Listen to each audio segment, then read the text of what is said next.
I started feeling this numbness, like I had been burying everything.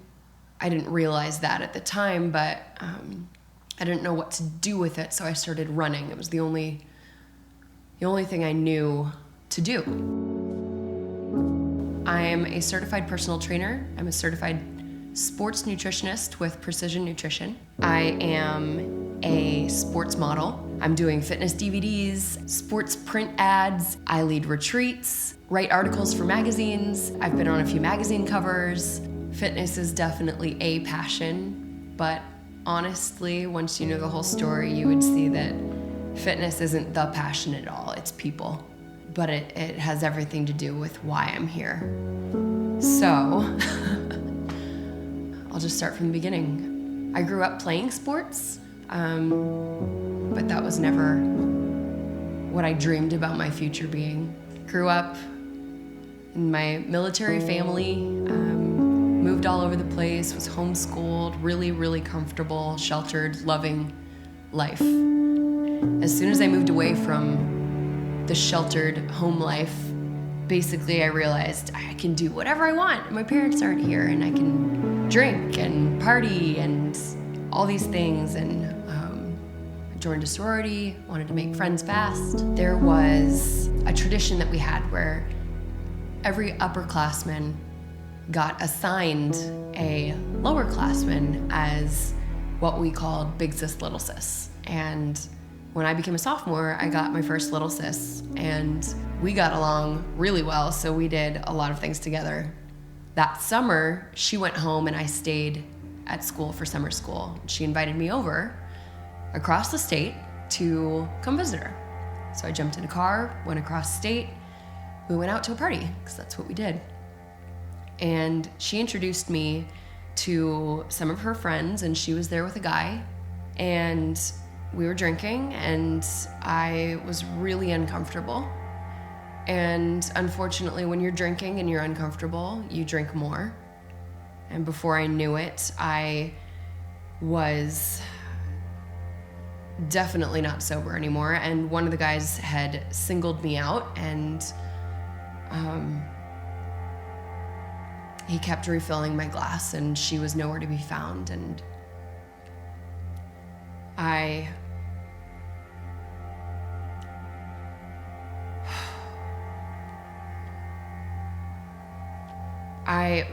blacked out. I tried to get in my car and drive away from him, and realized I couldn't drive. So I pulled over, and he had been in the car, so he switched me seats and started driving, and I don't remember anything after that until I woke up with him on top of me. The next morning I acted as if nothing was wrong, and I drove home and went back to school that fall, and I couldn't escape all these feelings of guilt and shame. I ended up telling my boyfriend at the time first, but a few months later, over Christmas break, he convinced me to tell his parents, who convinced me to tell my parents. Shortly after, I shipped off to London to study abroad. That was part of the plan. Came back, continued life as usual, didn't get any real help for it. Reality really hit me pretty hard, and by that I mean I had just been distracting myself from dealing with any of the emotion that had kind of surfaced the last few months. I started feeling this numbness, like I had been burying everything. I didn't know what to do with it, so I started running. It was the only thing I knew to do. 1 mile turned into 2, turned into 5, turned into 8, turned into 10. My legs would literally give out from under me, or tears would start pouring down my face,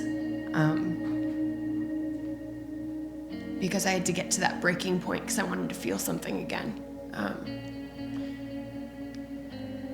I just remember looking all over this little town of Pullman, Washington for the tallest hills and there's not a lot of hills. But the tallest, highest hills that I could sprint up so I could hobble back home and do it again the next day. Out of the blue, a friend of mine invited me to try weight training, and I decided to try that out. And the first day, we did squats, we did deadlifts, we did overhead presses and bench press, basically full body strength training, Olympic lifting, and I fell in love with it. I hadn't felt that empowered in as long as I could remember. And it was that day, that exact same day, that I decided, right then and there, that I had to tell people about that. This is what I wanted to do. I wanted to become a personal trainer. I had to tell the world about this. I had to change women's lives the way this had changed my life. I started subscribing to women's fitness magazines and men's fitness magazines, but I fell in love with the stories of these cover models of overcoming through fitness, and I related to them. And you know, every time I read one of these stories, there was just this little voice that said, I can do that. I have a story. I'm gonna do that someday. I started learning everything I could about fitness and kept up weight training and changed my nutrition and saw my body change. And that's after my confidence had changed, and I started evangelizing fitness, and I moved to Seattle after college and started personal training. And the same month I started training, a friend sent my pictures into a sports modeling agency, and I got a contract in the mail, booked my first job the first week, and I could not have been more excited. This was all falling into place. Everything was going so well, I thought that there couldn't possibly be anything that could stop me at this point. But around the same time, I just had this spiritual tug on my heart. I remember a specific moment. It was the summer of 2011, and everything was going great, and suddenly, nothing was going great.